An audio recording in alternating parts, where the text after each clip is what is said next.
ओम नमः शिवाय। प्रिय ज्योतिष प्रेमियों, आइए आज कुंभ लग्न की एक कुंडली का संपूर्ण विश्लेषण करते हैं। जातक की प्रारंभिक अवस्था कैसी थी और जातक क्या शिक्षा दीक्षा लिया, फिर जातक का विवाह कैसे हुआ, संतान कितनी है, फिर जातक की आजीविका क्या है और जातक ज़मीन से लेके आसमान तक कैसे पहुंचा है। तो इसको हम देखेंगे। जातक का स्वास्थ्य कैसा रहा है और अब तक स्वास्थ्य में जो उतार चढ़ाव रहा वो कैसे रहा, सारे ग्रहों की स्थिति देखेंगे। फिर दशाओं का क्या फल होता है, कौन सी ग्रह अपनी दशाओं में कहाँ पे स्थित है तो क्या फल कर रहा, इसे देखेंगे। और हम देखेंगे जो ये 2-3 सूत्र, उसको हम देखेंगे कि किस प्रकार से लग्नेश केंद्र या त्रिकोण में बैठता है, तो ये अपने आप में अकेले स्वतंत्र राजयोग है। दूसरी चीज़ हम देखते हैं कि यदि लग्न से राजयोग बन रहा है तो चंद्र कुंडली से भी बनेगा, यदि लग्न से समस्या आ रही है तो चंद्र कुंडली से भी समस्या आएगी। इस कुंडली में भी हम देखेंगे।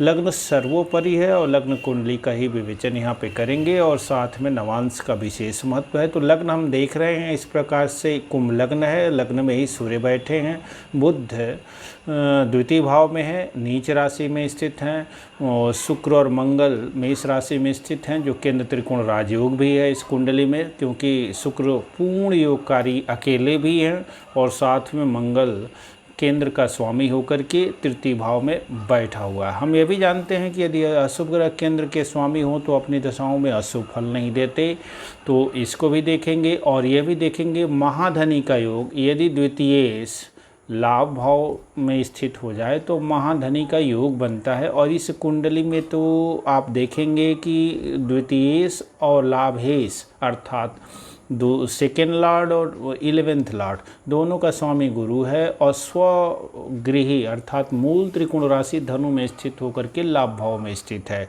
तो इन सब का प्रभाव देखेंगे। साथ ही लग्न में सूर्य स्थित है, उसके प्रभाव को भी देखेंगे। और राहु जो द्वादश भाव में स्थित है मकर राशि का होकर के, उसके पे भी प्रभाव को देखेंगे। तो आप बने रहेंगे, कंप्लीट विश्लेषण करते हैं। ग्रहों की डिग्री इसमें लिखी गई है और ग्रहों की डिग्री लिखी गई। चंद्रमा हम लोग देख रहे हैं तुला में है, तो तुला राशि की कुंडली बन जाती है और कुंभ लग्न की। अब हम देखेंगे कि नवांश क्या, यहाँ पे ग्रहों की स्थिति देख गई है। दूसरे नंबर पे हम देखेंगे कि नवांश क्या बन रहा है। तो नवांश हम देखेंगे कि धनु का नवांश बना और धनु के नवांश में आप देख रहे हैं कि जो बुध वहाँ नीच का था, यहाँ पे अपनी ही मूल त्रिकोण राशि और उच्च राशि कन्या में स्थित है। तो जो वहाँ पे नीच था यहाँ केंद्र में स्थित होकर के उच्च राशि में स्थित है, तो बुध का निश्चित्व तो यूँ ही भंग हो गया। और दूसरी स्थिति ये देखेंगे कि यहाँ पे राहु पंचम में सूर्य के साथ स्थित है, चंद्रमा भी सप्तम में है, गुरु की स्थिति नवांश में आके देखिए उच्च राशि का बैठा हुआ है, अर्थात अष्टम में भले है लेकिन उच्च राशि में है। तो जातक की पत्नी, नवांश पत्नी से ही जीवन साथी के लिए विचार करते हैं, तो जातक की जीवन साथी जो है काफ़ी सुंदर है और जो विवाह हो परांत जातक का भाग्योदय हुआ है। अन्य ग्रह शनि यहाँ भी गुरु के नवांश का है, मीन राशि में स्थित है, अर्थात गुरु के नवांश का होकर चौथे भाव में ही स्थित है। अब चलते हैं मूल कुंडली पे और इसका विश्लेषण करते हैं। तो सर्वप्रथम हम देखेंगे कि जो लग्न है वो 9 डिग्री का है और लग्न में ही 22 डिग्री पे सूर्य बैठे हुए हैं। तो भाव चलित कुंडली यदि बनाएंगे तो भी सारे ग्रह यथावत हैं, ग्रहों में कोई परिवर्तन नहीं हुआ। चंद्रमा 10म भाव में गया। तो अब यहीं पे एक चीज़ और क्लियर कर लीजिए, चलित कुंडली की हमारी एक विस्तृत वीडियो है जो प्लेलिस्ट में मिल जाएगी, संशय नाशक वीडियो, संशय नाशक ज्योतिष चर्चा। और डिस्क्रिप्शन में जाएंगे तो बहुत सारी प्लेलिस्ट हैं, आई बटन को दबाएंगे वहाँ भी बहुत सारी प्लेलिस्ट हैं, उसमें आप खोजेंगे तो अपने मनपसंद की वीडियो देख के अपने संशय को दूर कर पाएंगे। तो चंद्रमा यहाँ पे मूल कुंडली में तुला राशि का था और चलित कुंडली में ये वृश्चिक राशि का दिखा रहा है, नीच राशि का। तो क्या चंद्रमा वृश्चिक राशि का हो गया? सम विभाजन पद्धति के आधार पर जो चलित कुंडली बनेगी उसके आधार पर चंद्रमा भाव में तो दशम में जाएगा तो कुछ हद तक ही घुसेगा दशम में, और दशम और नवम दोनों के फल करेगा, परंतु चंद्रमा की राशि नहीं बदलेगी। ये ऐप में दिखा रहा है, ये त्रुटि है। जब ऐप के अपडेट होंगे तो भविष्य में इसका अपडेट अवश्य आएगा, सारे ऐप अपडेट अवश्य देंगे। तो सम विभाजन पद्धति के आधार पर सारे विद्वानों का मानना है कि चंद्रमा जाएगा तो दशम में, अर्थात कुछ अंश तक दशम भाव में जाएगा, पर पूरी तरह से वो नीच राशि का फल नहीं करेगा, वो तुला राशि का ही फल करेगा। तो इसे भी आप क्लियर हो लें। अब चलते हैं मूल कुंडली, ये लग्न कुंडली है। अब पहले नंबर पे हमको देखना है कि लग्नेश कहाँ है। तो लग्नेश हम देख रहे हैं कि चौथे भाव में स्थित है, वृषभ राशि का है, मित्र राशि का स्थित है। और पहला सूत्र यही है कि लग्नेश यदि केंद्र और त्रिकोण में हो तो एक स्वतंत्र राजयोग है। तो जातक का शरीर स्वस्थ होगा, सुंदर होगा। साथ में सूर्य लग्न में ही है तो थोड़ा सा जातक ईगोइस्टिक भी होगा। पिता जातक के व्यक्तित्व में समाये हुए होंगे, पिता का विशेष प्रभाव जातक के ऊपर रहेगा। जातक अनुशासित प्रवृत्ति का भी होगा, कर्मठ भी होगा। और सूर्य यहाँ पे सप्तमेश होकर के लग्न में गया है तो क्या करेगा, जातक के बाल वगैरह भी झड़ा सकता है, लेकिन यहाँ पे लगने शनि काफ़ी बलवान है, इसीलिए जातक का बाल झड़ा हुआ नहीं है, मतलब पूरे बाल हैं जातक के। और जातक लग्नेश आया है चौथे भाव में, तो जातक अभी आजीविका पे जाएंगे तो वहाँ बात करेंगे। तो जातक शरीर से खूब स्वस्थ है, सुंदर है, लंबी चौड़ी पर्सनालिटी है। कुंभ लग्न और तुला राशि दोनों की पर्सनालिटी है, क्योंकि जातक कुंभ या घड़े के आकार का नहीं है। जातक गंभीर तो है, परंतु जातक व्यापारी भी है और जातक के आय के बहुत स्रोत हैं, जैसा कि आय भाव में गुरु स्वयं अपनी राशि का विराजमान है। तो तुला राशि है, तुला लग्न के तस्कर बालक, तो ये कहावत भी है। तो ये जातक जो है तस्कर तो नहीं है, परंतु जातक व्यापारी है और बड़े अच्छे से व्यापार करता है। कौन सा व्यापार करेगा, तो गुरु उस लाभ भाव में ही बैठा है और गुरु से जुड़ा हुआ ये विशेष व्यापार करता है। और साथ में लग्नेश इसका चौथे भाव में है, शनि है, तो शनि की दृष्टि दशम भाव पे है। तो जातक जो है कृषि कार्य भी करता है। और जातक अब भूमि भवन वाहन भी जातक के पास काफ़ी मात्रा में है, चूँकि लग्नेश यहीं आया हुआ है। शुक्र यहाँ पे मेष राशि में मंगल के साथ राजयोग बना करके स्थित है और ये देख रहा है कहाँ पे, तो नवम भाव को देख रहा है। तो जातक के पिताजी भी अच्छे हैं और जातक को पिता की भी संपत्ति काफ़ी मिली हुई है, भूमि भवन वाहन। जातक ने उसको अपने परिश्रम से बढ़ाया भी है। जातक की प्रारंभिक शिक्षा दीक्षा, जैसा कि आप देख रहे हैं बुध नीच का है, नवांश में जाकर के अच्छा हुआ है, तो प्रारंभिक शिक्षा जातक लिया है, ठीक ठाक BA MA किया है, परंतु सामान्य औसत दर्जे का विद्यार्थी रहा है। परंतु विद्यार्थी जीवन से ही चूँकि लाभ भाव में गुरु है, उच्च का है, जातक ने ब्याज पे पैसा देना शुरू कर दिया और वहीं से कुछ न कुछ अर्निंग करना भी शुरू किया। कृषि कार्य था तो वहाँ से भी कुछ न कुछ अर्निंग तो होती ही थी। तो प्रारंभिक शिक्षा दीक्षा का ये सामान्य ही रहा। अब जातक पराक्रम भाव में मंगल आप देख रहे हैं कि स्वगृही है, शुक्र के प्रभाव लेकर के भी है। शुक्र यहाँ पूर्ण योगकारी है, तो जातक प्रबल पराक्रमी है, शरीर से काफ़ी मजबूत भी है। कृषि कार्य करने के लिए शरीर मजबूत होना भी चाहिए। तो जातक ट्रैक्टर भी शुरू में रखा है, ट्रैक्टर चलाता भी है। अब जातक के पास पहले पुराने वाहन थे, जातक नए वाहन भी खरीद लिया। अब जातक के पास चरपहिया वाहन भी है, चरपहिया वाहन को चलाता भी है और जातक उनसे भी आमदनी करता है। कृषि से भी आमदनी होगी, चरपहिया वाहनों को चला रहा है उससे भी आमदनी हो गई।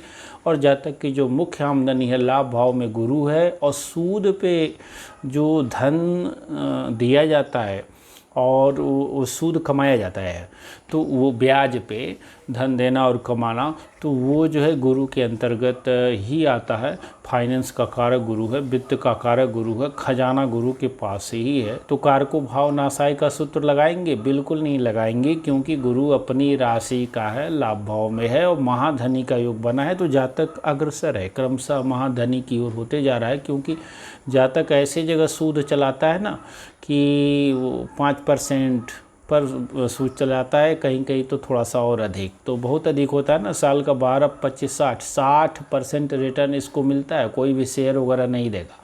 अब ये कौन दे सकता है? जिसकी शरीर मजबूत हो, थोड़ा दबंग टाइप का भी हो, तो लग्न में ही सूर्य है और पराक्रम भाव भी काफ़ी मजबूत है, तो जातक काफ़ी निडर प्रवृत्ति का भी है, जातक राजनीति में भी थोड़ा बहुत अपना रखता है संबंध, तो इसके कारण जातक अपना उस प्रकार का भी पैसा बिना गारंटी का ही पैसा दे लेता है और जातक वसूल भी लेता है। जातक इसके पैसे को दूसरे लोग हड़पेंगे भी नहीं, तो ये एक कारण है। दूसरा, भाग्य का जातक बड़ा प्रबल है, आप देख ही रहे हैं। मंगल की दृष्टि कर्म भाव पे भी है, तो जातक यहाँ से भी काफ़ी कर्मठ हुआ, दशम भाव भी बली हुआ। जातक अब राजनीति में भी जो है आजमा रहा है, अपना कैरियर आजमाना चाहता है, तो छोटी मोटी राजनीति अर्थात नगर पंचायत में जातक निवास करता है तो सभासद की बात करेगा, थोड़ा सा और आगे जाएगा मेयर आदि की बात करेगा, तो यहाँ से इसको मान, यश, प्रतिष्ठा ये सब मिली हुई है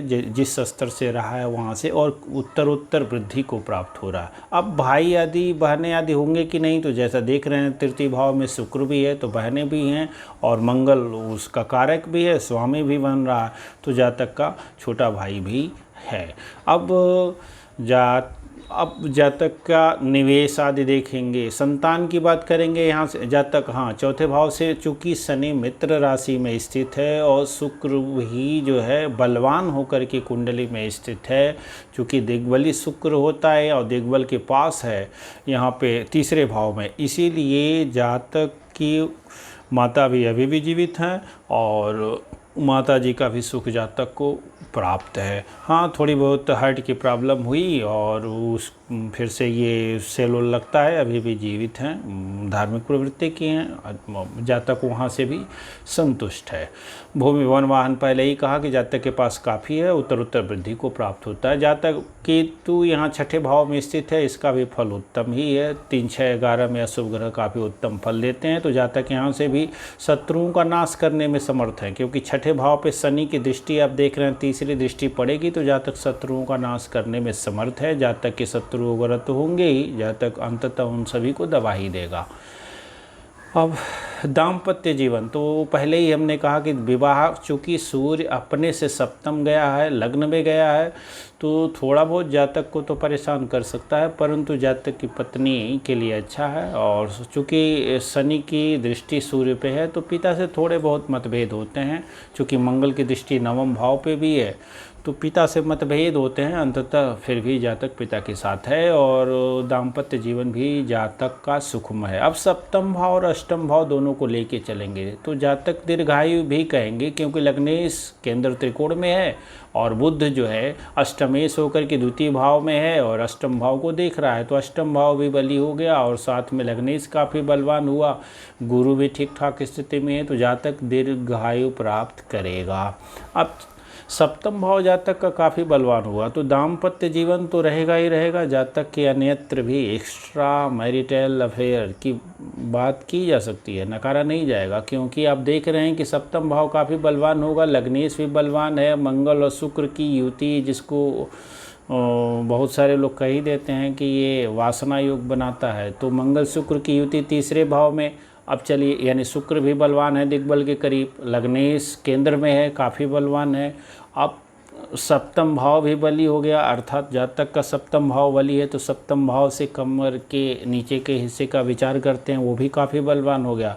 अष्टम भाव भी बलवान है और राहु द्वादश भाव में स्थित है, अर्थात द्वादश भाव को बिगाड़ेगा। द्वादश भाव से ही हम लोग देखते हैं सैया सुख, कोर्ट केस कचहरी और जेल आदि को, डॉक्टर हॉस्पिटल आदि को, तो राहु वहाँ बिगड़ेगा।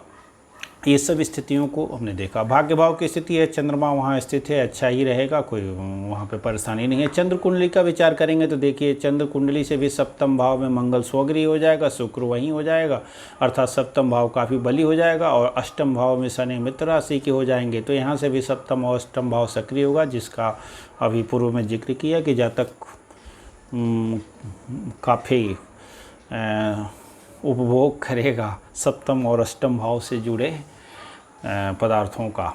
अब चलते हैं, लाभ की चर्चा, मान यश प्रतिष्ठा जातक को खूब रहेगी, राजनीति में भी आएगा ही, आगे भी जाएगा, और लाभ की चर्चा महाधनी की ओर अग्रसर होता ही जा रहा है। राहु के फल को कैसे समझेंगे?